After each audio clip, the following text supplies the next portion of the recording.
Hello and welcome back. I'm Nora, and today I'll tell you about a recent dream I had. It started with myself and one other person going to a gambling convention of some sort.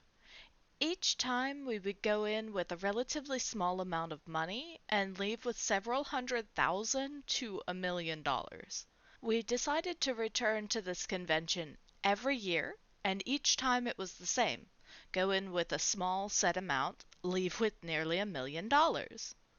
Finally, one year I went with a friend and we took $50,000 for each of us. That year, as we went to the convention building, we were distracted by a group of people exclaiming that they had found the ring and necklace that belonged to the founder of the convention.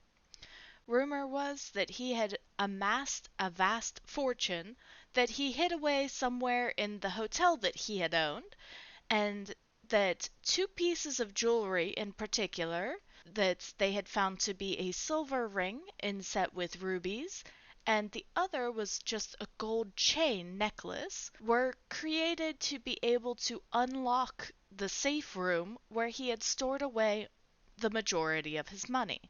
We were curious about this rumor, so we followed the group. When we caught up to them in the hotel, they had already found that there was a mirror inside a locker room to a pool that was actually a door instead of just a mirror. There were two hooks, either on it or beside it, that each piece of jewelry needed to be hung on, and it would unlock like a magnetic lock. I heard someone say about how he purposely made each of the jewelry pieces to look different so that they wouldn't seem like a set, so it would be harder to figure out which two of his many jewelry pieces actually opened this room. When this ring and necklace were hung on the hooks, the mirror swung inward to reveal a small, dark set of concrete stairs. We walked down one at a time, as they were only wide enough for one person. Inside the room, everything was just an open concrete room with a platform on one side. From the look of it, he had started by just putting his money on the platform, but eventually he got so rich that he just resorted to stacking it in piles all around the room. These piles were made of hundreds, if not thousands, of stacks of cash, golden coins, and these small rubber balls about the size of a tennis ball. Although people were confused about the rubber balls, they just moved them out of the way and dug into the stacks of money. After a minute, a screen across from the platform lit up. It showed a video of the founder of the convention who announced that the rubber balls were poisoned and that anyone who touched one of them was now set to die a quick, painful death.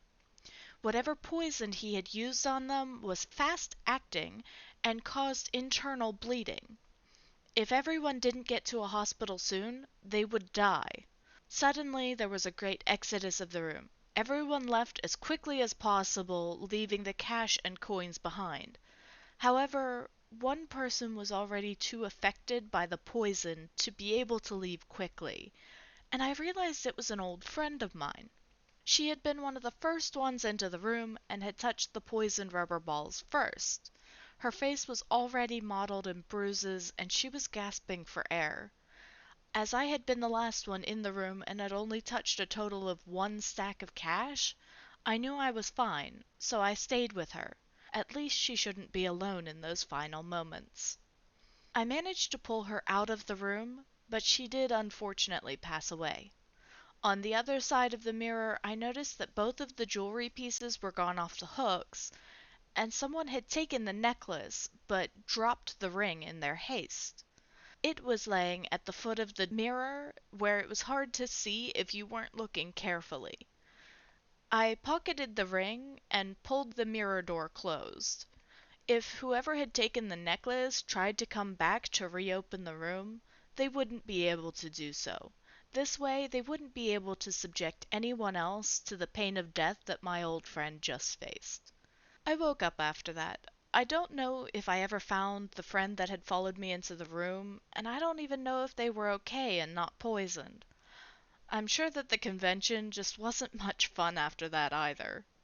Sure, we had found a fortune, but why should it be worth the lives of several people that went into that room?